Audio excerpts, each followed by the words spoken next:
The morning sun peeked through the airport windows as Elaine Mercer made her way through the crowded terminal. Seattle-Tacoma International was buzzing with the usual Monday rush. Business travelers with their rolling suitcases, families herding sleepy children, and solo travelers lost in their phones. Elaine moved with purpose, her carry-on bag trailing behind her with one wobbly wheel that she'd been meaning to fix for months now. At 58, Elaine didn't stand out in the crowd. Her silver-streaked hair was pulled back in a practical ponytail, and she wore a simple navy blazer over jeans, comfortable enough for the 5-hour flight to Washington, D.C., but professional enough for the engineering conference she was attending. 20 years in the Air Force had left her with certain habits. She arrived exactly 2 hours before departure. Her boarding pass was already pulled up on her phone, and she'd memorized the terminal layout. Next, please. The security agent waved her forward. Elaine placed her small carry-on on the conveyor belt along with her laptop and shoes. Any liquids or electronics besides the laptop? The agent asked without looking up. No, Elaine replied. The word came out crisp and clear, the same tone she'd used when reporting to superior officers years ago. The agent glanced up, noticing Elaine's perfect posture. Military? Elaine nodded. Retired Air Force. Thank you for your service, ma'am. The agent's voice softened a touch. Have a good flight. Elaine offered a small smile and continued through the security checkpoint. These little moments of recognition were becoming rarer as the years passed. Most days she was just another retiree, her 24 years of service invisible to the world around her. Gate B-17 was already crowded when she arrived. Elaine found an empty seat near the window, pulled out her paperback thriller and settled in to wait. The book was a gift from her sister who insisted she needed something besides technical journals to read. 3 chapters in, Elaine had to admit the story was gripping, even if the author's description of aircraft mechanics made her wince. United Airlines Flight 773 to Washington Dulles International Airport is now boarding. We invite our premier members and active military personnel to board at this time. Elaine stayed seated. Her Group 2 boarding pass would be called soon enough, and she never understood the rush to get on the plane just to sit there longer. 10 minutes later, her group was called, and she joined the line, boarding pass ready. Good morning. Welcome aboard. The flight attendant's cheerfulness seemed genuine despite having to repeat the same greeting hundreds of times a day. Elaine made her way down the aisle, counting row numbers. 9, 10, 11. There it was. Row 12, seat F, a window seat on the right side. She preferred the window, a leftover habit from years of flying much smaller, much faster aircraft where she'd had the best view in the house. A young man was already seated in the middle, tapping away on his phone. He barely looked up as Elaine stowed her bag and settled into her seat. She noticed his crisp haircut and the way he sat, back straight, feet planted firmly. Military, she thought. Probably Air Force, maybe on leave. The center seat passenger finally glanced her way. Ma'am, he acknowledged with a nod before returning to his phone. The single word confirmed her suspicion. Definitely military. More passengers filed onto the plane, the overhead bin slowly filling as the cabin grew louder with pre-flight chatter. A mother with a baby took the aisle seat in their row. The young woman looked exhausted already, bouncing a fussy infant on her knee. First flight? Elaine asked, her voice gentle. The young mother looked up, relief washing over her face at the friendly question. Yes, we're going to see his grandmother for the first time. I'm so nervous about how he'll handle the pressure changes. Try nursing or giving him a bottle during takeoff and landing, Elaine suggested. The swallowing helps with the ear pressure. I flew with my nephew once when he was tiny. Worked like a charm. The woman smiled gratefully. Thank you, I'll do that. I'm Lynn, by the way, and this little guy is Tyler. Elaine, she replied. Nice to meet you both. The middle seat passenger had put his phone away and was now openly listening to their conversation. Lieutenant Josh Parker, he introduced himself with a nod. Heading back to D.C. after visiting family. Elaine nodded, unsurprised by the confirmation of his military status. Nice to meet you, Lieutenant.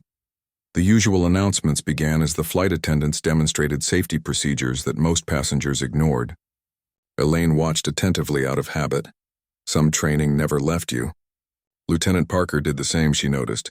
The plane pushed back from the gate right on schedule, taxiing toward the runway. Elaine gazed out the window, watching the ground crew grow smaller. Despite hundreds of flights, she never tired of takeoffs. That moment when the wheels left the ground and the earth fell away. It was the closest thing to the feeling she'd had in the cockpit of an F-16 during her early training days, before she'd been redirected to engineering. The engines roared, and the plane accelerated down the runway. Beside her, baby Tyler started to cry, and Lynn fumbled with a bottle. Elaine reached into the seat pocket and handed her a napkin, offering an encouraging smile. 20 minutes into the flight, the seatbelt sign remained on. The captain's voice crackled over the intercom. "Folks, we're experiencing some unexpected turbulence. Please remain seated with your seatbelts fastened. Flight attendants, please take your seats." The plane dipped suddenly, causing several passengers to gasp. A few overhead bins popped open, and a backpack tumbled into the aisle. The young mother clutched her baby tighter, her face pale. "It's just air pockets," Elaine said calmly, "like driving over bumps in the road. The plane is designed to handle much worse than this." The aircraft shuddered again, more violently this time. Panicked voices rose throughout the cabin. A drink cart at the back rolled forward a few inches before a flight attendant caught it. "Is this normal?" Lynn's voice trembled as she spoke. "Completely," Elaine assured her. "I've been through much worse thunderstorms in planes half this size." Lieutenant Parker gave her a curious look. "You fly, ma'am?" "I did," Elaine replied simply. "Long time ago." The plane hit another rough patch, dropping what felt like several feet in a second. More gasps and a few screams filled the cabin. A voice behind them started reciting prayers. Elaine remained still, her expression unchanged, hands resting calmly on the armrests. The contrast between her composure and the growing panic around them caught Lieutenant Parker's attention. "Military pilot," he guessed, his voice low enough that only she could hear. Elaine smiled slightly. "Engineer, actually. But I did get some flight training early on." The turbulence intensified. Rain began pelting the windows as they entered a cloud bank. The fasten seatbelt sign flashed and the captain's voice returned. "Ladies and gentlemen, we're experiencing some unexpected weather. We'll be adjusting our altitude to try to find smoother air. Flight attendants remain seated for now." Lynn was struggling to comfort Tyler, who sensed her anxiety and cried louder. "Here," Elaine offered, reaching into her bag. "I have some mints. The sugar might help with his ears, and it might distract you both." The young mother took the offered mint with shaking hands. "Thank you. I'm sorry, I hate flying. Always have. Nothing to be sorry about," Elaine said. "But I promise you this plane can handle a lot more than some bumpy air. I spent 20 years making sure of that." Lieutenant Parker's eyebrows shot up. "You worked on commercial aircraft?" "Among other things," Elaine replied vaguely. The plane lurched again and oxygen masks dropped from the ceiling panels. Genuine fear rippled through the cabin now. A flight attendant's voice came over the intercom. Strained but professional. "Ladies and gentlemen, please place the mask over your nose and mouth and breathe normally." Elaine reached up calmly, secured her mask, and then helped Lynn with hers before showing her how to place the infant-sized mask over Tyler's face. All around them, passengers fumbled with their masks, some crying, others frozen in fear. Lieutenant Parker leaned toward her, voice muffled by his oxygen mask. "Ma'am, you seem to know a lot about these situations. What's really happening right now?" Elaine glanced at the cockpit door, then at the slight downward angle of their flight path visible through the window. "Probably a pressurization issue," she said quietly. "They're descending to an altitude where we can breathe without masks." "Standard procedure. How do you know that?" he pressed. Elaine turned to face him fully for the first time, her eyes steady behind her oxygen mask. "Because I spent 15 years troubleshooting system failures in high-altitude aircraft for the Air Force. This is nothing to worry about." "Lieutenant." The plane continued its controlled descent, the turbulence gradually lessening. The young officer stared at her with growing interest, clearly wanting to ask more questions. But Elaine had already turned away, her attention back on the window, watching the clouds thin out as they dropped to a lower altitude. She was just another passenger in seat 12F, at least for now. The captain's voice crackled over the intercom, steady but tight. "Ladies and gentlemen, we've stabilized at 10,000 feet where oxygen masks are no longer required. However, we are dealing with a technical issue that requires us to make an unscheduled landing. We'll be touching down in Denver in approximately 30 minutes. A collective groan rose from the passengers. Elaine removed her oxygen mask and helped Lynn with baby Tyler's.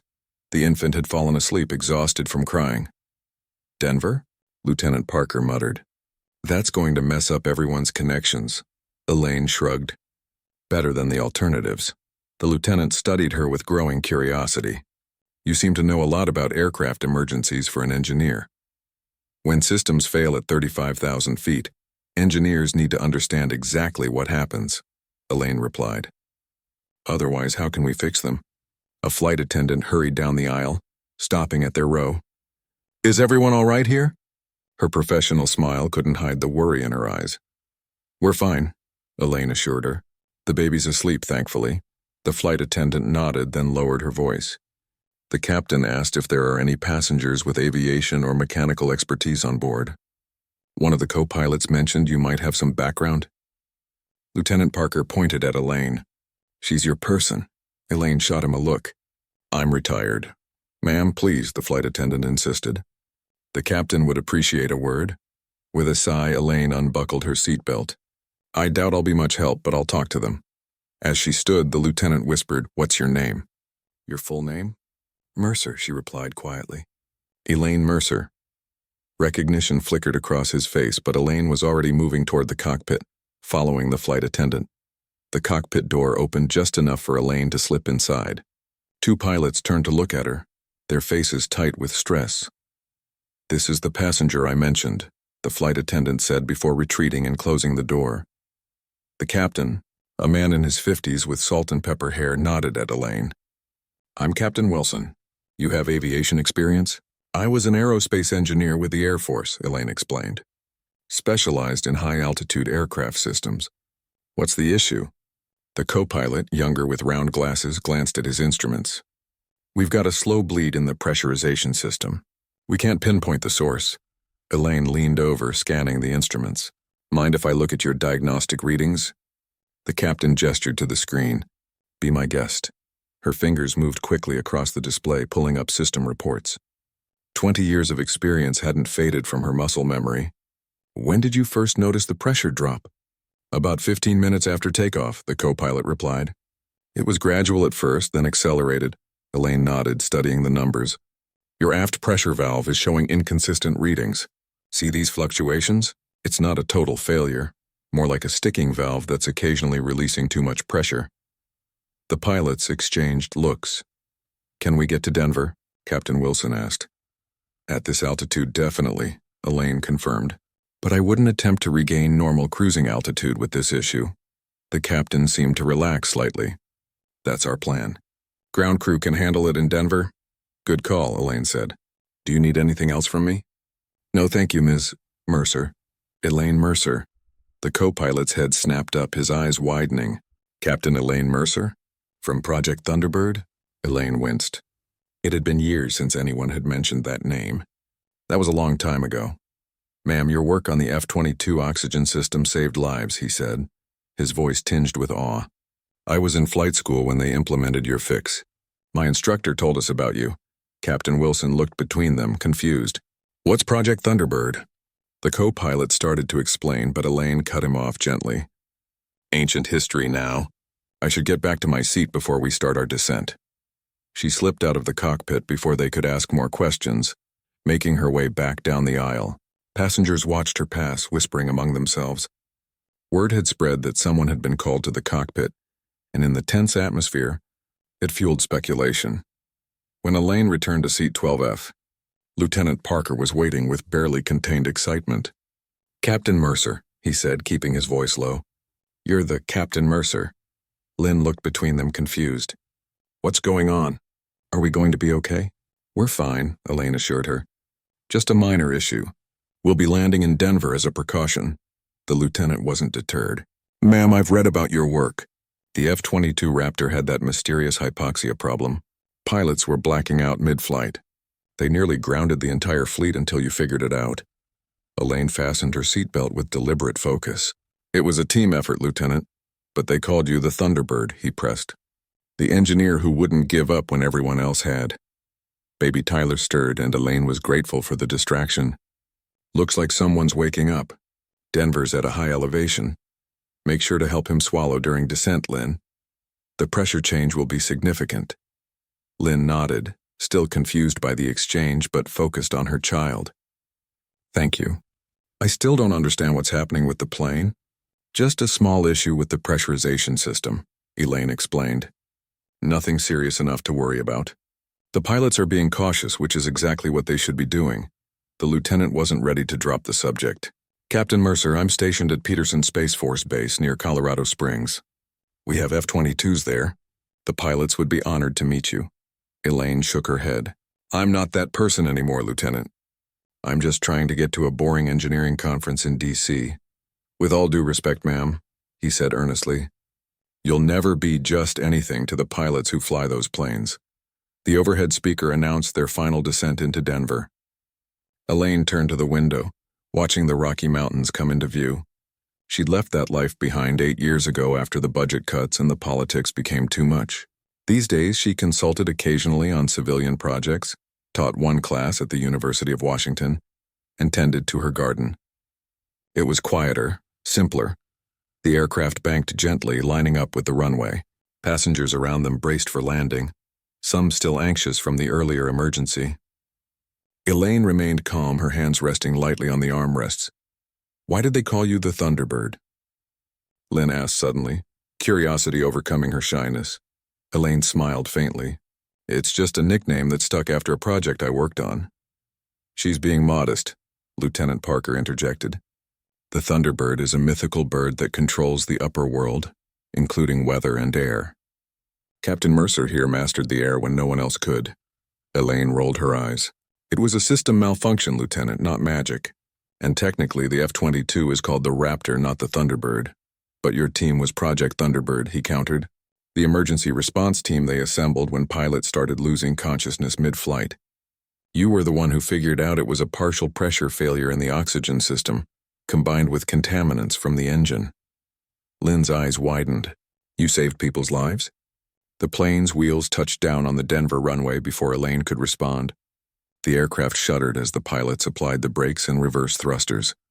"Ladies and gentlemen, welcome to Denver International Airport," the captain's voice announced. "We apologize for the unscheduled stop. United Airlines staff will assist you with connections and accommodations. Please remain seated until we reach the gate." As they taxied toward the terminal, Lieutenant Parker pulled out his phone. "May I have your permission to let some people know you're here, Captain Mercer?" "The squadron would be honored." "That's not necessary," Elaine said firmly. "I'm just passing through." "Of course, ma'am." He nodded respectfully but continued typing on his phone. Elaine sighed, knowing that word would spread regardless of her wishes. The Air Force was like a small town. News traveled fast, especially when it involved a legend, however reluctant that legend might be. The plane finally came to a stop at the gate. As passengers began collecting their belongings, the cockpit door opened. The co-pilot emerged, scanning the cabin until he spotted Elaine. He approached her row, extending his hand. "Captain Mercer, thank you for your assistance. The ground crew is already looking at the pressure valve you identified." He handed her a business card. "If you need anything while you're in Denver, please call. The airline will cover any expenses, of course." "Thank you," Elaine said, taking the card. "But I'm hoping to get to D.C. as soon as possible." "We're bringing in another aircraft," he explained. "But it won't be ready until tomorrow morning at the earliest." Lieutenant Parker stood, retrieving his bag from the overhead bin. "Ma'am, if you're stuck overnight, there's a base reception tonight at Peterson. I could arrange transportation. I appreciate the offer, but please consider it," he insisted. "It would mean a lot to the younger pilots. Many of them are flying today because of your work." As they stepped into the terminal, Elaine noticed a group of 3 men in flight suits standing near the gate. They weren't holding signs or looking for arriving passengers like others in the terminal. They were waiting, their eyes scanning the deplaning passengers. Lieutenant Parker followed her gaze and grinned. "Looks like word travels fast, Captain Mercer." Elaine sighed. She was no longer just a passenger in seat 12F. Whether she liked it or not, the Thunderbird had landed in Colorado. Elaine stood frozen in the busy terminal as the 3 pilots in flight suits approached. Their confident strides and alert eyes marked them clearly as F-22 pilots even before she noticed the squadron patches on their shoulders. The lead pilot, a tall woman with her dark hair pulled back in a tight bun, stepped forward first. "Captain Mercer?" she asked, coming to a stop a respectful distance away. "I'm Major Diane Harper, 94th Fighter Squadron." Elaine managed a polite nod. Major? Lieutenant Parker beamed beside her, looking far too pleased with himself. Elaine shot him a look that could have frozen lava. I just sent a text to my former flight instructor, he explained quickly. I had no idea they'd send a welcoming committee. Major Harper smiled. When we heard the Thunderbird was in Denver, we happened to be at the airport waiting for a transport back to base. Happened to be? Elaine raised an eyebrow. One of the other pilots, a stocky man with a weathered face, grinned. Well, we might have redirected our transport plans when we got word. He extended his hand. Captain Reese Jackson, your work saved my wingman 3 years ago when his oxygen system malfunctioned at 40,000 feet. The third pilot, younger than the others, simply stood at attention. Lieutenant Keith Chen, ma'am. It's an honor. Lynn and baby Tyler stood awkwardly to the side, clearly confused by the small gathering forming around their roommate from the plane. Elaine noticed their discomfort and turned to them. Lynn, it was lovely meeting you. I hope the rest of your trip goes smoothly. She reached out and gave Tyler's tiny hand a gentle squeeze. Safe travels, little one. Lynn smiled gratefully. Thank you for all your help on the flight. I don't understand exactly what's happening here, but you seem important. Not important, Elaine corrected her. Just old enough to have some useful experience. After Lynn left, Elaine turned back to the pilots. I appreciate the welcome, but I need to find out about my connection to DC. I have a conference to attend. Actually, Lieutenant Parker said hesitantly, I checked with the gate agent while you were saying goodbye. All flights to DC are full for the rest of the day. The earliest they can get you out is tomorrow afternoon. Major Harper stepped forward. Captain Mercer, we'd be honored if you'd join us at Peterson. We can provide transportation and accommodations on base. There's a reception tonight for a retiring colonel that I'm sure would be enhanced by your presence. Elaine sighed. The thought of spending the night in an airport hotel, dealing with rebooking and waiting around held little appeal. Still, she'd left that life behind for a reason. I appreciate the offer, Major, but please, interrupted Captain Jackson. Our current squadron is having issues with the very systems you helped design. Nothing critical yet, but there are anomalies we can't explain. Having your insight, even informally, would be invaluable. Elaine's engineering mind perked up despite her reluctance. What kind of anomalies? Pressure fluctuations during rapid altitude changes, Major Harper explained. Similar to the old problems, but with different symptoms. We've lost no pilots, but we've had 3 emergency landings in the past month. Lieutenant Chen nodded eagerly. The techs are stumped. They keep saying it's within normal parameters, but something feels off when you're in the cockpit. The mention of technical problems that might put pilots at risk tugged at something deep in Elaine. For 8 years, she'd tried to be just a civilian, just a retired officer. But the protective instinct toward the young men and women who flew the machines she'd helped build had never truly faded. I'm not active duty anymore, Elaine reminded them. I don't have clearance, Major Harper smiled. You'd be surprised what clearances are still in the system for Captain Elaine Thunderbird Mercer. One call to the base commander confirmed it. Elaine raised her eyebrows. You called your base commander about me before you even knew if I was on the flight? Yes, ma'am, the major replied without hesitation. Some names carry weight. Lieutenant Parker, who had been watching the exchange with fascination, spoke up. I need to report back to base anyway, Captain Mercer. I'd be happy to escort you. Elaine looked around at the eager faces surrounding her. 8 years ago, she'd walked away from the Air Force frustrated and disillusioned after budget cuts had gutted her research team.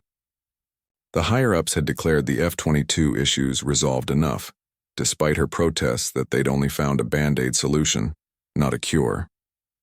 Politics had won over engineering, and she'd finally had enough, yet standing here now she felt a pull she hadn't expected. These weren't the bureaucrats who'd shut her down. These were the pilots whose lives depended on the system she understood better than almost anyone else. One night, Elaine conceded finally, I'll take a look at your data. But I make no promises about what I can do in such a short time. The relief on their faces was immediate and genuine. Thank you, ma'am, Major Harper said. Our transport is waiting. Do you need to get anything from baggage claim? Elaine patted her carry-on. Never check bags. Another military habit I never broke. The group made their way through the terminal, Elaine flanked by the pilots who continued to pepper her with respectful questions about her work. As they walked, Elaine noticed how other travelers glanced at their small procession. 3 pilots in flight suits essentially escorting a seemingly ordinary middle-aged woman through the airport. The contrast would have been comical if she hadn't felt so out of place. Outside, a dark SUV with military plates waited at the curb. The driver, a young airman, jumped out and opened the door as they approached. "Captain Mercer," Major Harper gestured to the vehicle. "Our chariot awaits." The drive from Denver International to Peterson Space Force Base took just over an hour. As they traveled south, the conversations in the vehicle shifted from polite reminiscing to serious technical discussions. Major Harper pulled out a tablet and showed Elaine flight data from recent incidents. "See here? The pressure drops, but not enough to trigger emergency protocols. Then it stabilizes for a while before dropping again." Elaine studied the graphs, her mind already breaking down the problem into components. "Are these incidents happening at the same altitude?" "That's the odd part," Captain Jackson added. "It's not altitude dependent. It seems to be related to rate of climb or descent more than absolute altitude." "Temperature variations?" Elaine suggested, scrolling through more data. "Possibly," Lieutenant Chen said. "We've noticed it's more prevalent in cold weather operations." By the time they reached the security checkpoint at Peterson, Elaine was fully engaged in the puzzle, her earlier reluctance fading beneath the familiar challenge of a complex engineering problem. The guards at the gate saluted as their IDs were checked, and Elaine was surprised to find her old military ID still scanned successfully. "Told you," Major Harper said with a small smile. "Some clearances never expire." As they drove onto the base, memories flooded back. The orderly buildings, the aircraft hangars in the distance, the precise layout. Military bases hadn't changed much in 8 years. What had changed was how people looked at Elaine as she stepped out of the vehicle. Word had clearly spread. Junior officers stopped and saluted as she passed. A group of maintenance crew members paused their work to watch her walk by. One nudged another and whispered something that made his companion's eyes widen. "Is it always like this for you?" Lieutenant Parker asked quietly as they walked toward the headquarters building. "No," Elaine replied. "I've been a civilian for years. Most days I'm just the lady who teaches one engineering class and grows too many tomatoes in her garden." Inside the headquarters building, more stairs followed them down the hallway. Major Harper led them to a conference room where several people were already waiting. As the door opened, every person in the room stood immediately. A tall man with silver hair and a colonel's eagles stepped forward. "Captain Mercer, Colonel Frank Thomas. We spoke once years ago during the initial Thunderbird investigation." He extended his hand. "It's an honor to have you on base." Elaine shook his hand, increasingly uncomfortable with the reception. "I'm just here to look at your data, Colonel. One night as a courtesy." Colonel Thomas nodded to an aide who immediately left to fulfill her requests. "Anything else, Captain?" Elaine looked around at the expectant faces. They were looking at her like she was some kind of miracle worker, not the burned-out engineer who'd left the service disillusioned years ago. "Yes," she said firmly. "Lower your expectations. I'm not the Thunderbird anymore. I'm just an old engineer who might be able to help you see something you've missed." Major Harper exchanged glances with Captain Jackson. "With all due respect, ma'am, that's exactly what the Thunderbird did last time. You saw what everyone else missed." Elaine sighed and picked up the nearest tablet. "Then let's see what I can do for an encore." As she began scanning through the technical data, a sense of purpose she hadn't felt in years settled over her. She might have been just another passenger in Seat 12F this morning, but now she was Captain Elaine Thunderbird Mercer again, with the weight of pilots' lives potentially in her hands. Whether she wanted it or not, the mantle had found her again. 3 hours into reviewing the flight data, Elaine's jacket was draped over a chair, her sleeves rolled up, and 6 empty coffee cups littered the conference table. The room had transformed into a war room of sorts, with Elaine at the center. Printouts and tablets were arranged in organized chaos around her. On the wall screen, flight patterns and pressure readings from dozens of missions created a complex tapestry of data. "So it happens most frequently during rapid descent," Elaine muttered, circling a pattern on one of the printouts. "But not every time." Master Sergeant Ray Powell, the maintenance chief who joined them an hour ago, nodded. He was a stocky man with 30 years of experience written in the lines around his eyes. "That's what's driving us crazy, ma'am. There's no consistent trigger we can find." Major Harper pointed to another set of readings. "These 3 incidents happened in cold weather, like Lieutenant Chen mentioned. But here's one from a training mission in the desert that showed the same pattern." Elaine tapped her pen against the table, deep in thought. What changed in the system in the last year? Any new components? Software updates? Maintenance procedures? The maintenance chief frowned. Nothing significant. We did start using a new supplier for some of the secondary oxygen system components about 8 months ago. Budget cuts. He shrugged apologetically, as if personally responsible for the military's spending decisions. Elaine's head snapped up. New supplier? Show me the specs. Captain Jackson quickly pulled up the technical specifications on a tablet and handed it to her. Elaine scanned the document, her expression growing more intense by the second. These valves, she said, pointing to a specific component. They're rated for the correct pressure, but... She flipped through more pages, then looked up. Who approved this change? Colonel Thomas, who had been quietly observing from the corner, stepped forward. It went through standard procurement channels. The components met all required specifications. Elaine shook her head, a familiar frustration building. On paper, yes, but the F-22's oxygen system doesn't operate like standard aircraft. That's why we had problems in the first place. She turned to the maintenance chief. Do you have any of the old valves still in inventory? A few spares, he confirmed. We kept them as backups. And do you have access to a pressure testing chamber? Yes, ma'am. In the maintenance hangar. Elaine stood up, suddenly energized. I need to see those valves tested side by side. The new ones might meet the written specs, but I'm betting they behave differently under rapidly changing conditions. Lieutenant Chen, who had been quietly taking notes, looked up. But wouldn't the testing during procurement have caught that? Standard testing procedures don't account for the specific pressure fluctuations an F-22 experiences during combat maneuvers, Elaine explained. When I designed the fix for the original oxygen system, we created special testing protocols. I'm guessing those weren't followed for the new components. Colonel Thomas checked his watch. The reception starts in an hour. Elaine waved him off. Go ahead without me. This is more important. Actually, Major Harper interjected with a small smile. The reception was partially rescheduled in hopes you'd attend. Several retired officers who worked with you on Project Thunderbird are there. Elaine paused, torn between her growing excitement at possibly solving the technical puzzle and her discomfort at being treated like a returning hero. The testing will take several hours to set up properly anyway, Master Sergeant Powell offered. We could start first thing in the morning. The hangar crew is already gone for the day. Elaine sighed, recognizing she was outnumbered. Fine, I'll make a brief appearance at the reception. But I want that testing chamber ready at 0700 tomorrow. Yes. Ma'am? The maintenance chief nodded, trying to hide his relief. An hour later, Elaine found herself in the officers' club, wearing the same clothes she'd traveled in, but with a hastily borrowed Air Force pin on her lapel. Major Harper's insistence to look the part. The room was filled with current and retired officers, many of whom Elaine hadn't seen in years. There she is, a booming voice called out as she entered. Colonel Robert Walsh, now in his 70s but still standing ramrod straight, approached with a broad smile. The Thunderbird herself. Elaine accepted his handshake with a genuine smile of her own.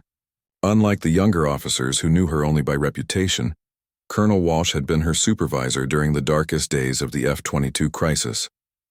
Hello, Bob. Still terrorizing the junior officers? He laughed. Retired 3 years ago. Now I just terrorize my grandkids. His expression grew more serious. Never thought I'd see you back on a base. You were pretty adamant about leaving it all behind. It wasn't by choice, Elaine explained. Diverted flight stuck overnight. But you could have stayed at an airport hotel, he countered knowingly. Instead, you're here, already diving into our latest problem from what I hear. Elaine shrugged. Old habits, good habits, he corrected her. You saved lives before. You might do it again. Before she could respond, they were joined by a small group of officers, both active and retired. Many had worked with Elaine during Project Thunderbird, while others knew her only by reputation. The conversations flowed from technical discussions about the F-22 to fond memories of working together years ago. Standing slightly apart, Elaine watched as Lieutenant Chen spoke animatedly with a group of fellow pilots, occasionally glancing her way. She caught fragments of their conversation, figured it out in 2 weeks when everyone else had failed for months and refused to accept it. Couldn't be solved. The weight of their admiration was both flattering and uncomfortable. These young pilots had built her into something more than she was, a symbol rather than just an engineer who had been stubborn enough to keep pushing when others gave up. Colonel Thomas appeared at her side, offering a glass of water. "Not drinking tonight?" "Never on a technical problem," she replied, accepting the water. "Learned that lesson early?" He nodded approvingly. "The young officers have been talking about you all day. You've become something of a legend, you know." "Legends are usually exaggerated," Elaine said dryly. "Perhaps." The colonel looked around the room. "But sometimes they serve a purpose. These pilots need to believe that someone cares enough about their safety to fight for it, even when the bureaucracy doesn't." The comment hit closer to home than Elaine expected. Her departure from the Air Force had been driven by exactly that frustration, caring too much in a system that often valued budgets over safety. "I did care," she admitted quietly. "Too much, maybe. And now?" he asked. Elaine watched as Major Harper demonstrated a flight maneuver to a group of junior officers, her hands moving through the air with precision and confidence. "I'm just passing through, Colonel," she reminded him. "Looking at your problem is a courtesy," he smiled knowingly. "Of course." As the evening wore on, Elaine found herself drawn into more technical conversations. Pilots described flight characteristics that concerned them. Engineers debated possible causes. Throughout it all, Elaine listened more than she spoke. But when she did offer an opinion, the room quieted to hear her. By the time she checked her watch, it was nearly midnight. The reception had officially ended an hour ago, but a core group remained, clustered around a table covered with napkins bearing hastily drawn diagrams. "We should call it a night," Elaine announced, standing up. 0700 comes early and we have tests to run." No one questioned her authority to dismiss the gathering. They simply nodded and began collecting their things. As they filed out, several officers stopped to shake her hand or thank her for coming. Major Harper remained behind. "I've arranged quarters for you in the VIP section. I'll walk you over." As they crossed the darkened base, Elaine looked up at the clear Colorado sky, brilliant with stars. "You get used to it again," Major Harper said, following her gaze. "What's that?" "Being who you really are instead of who you've been pretending to be."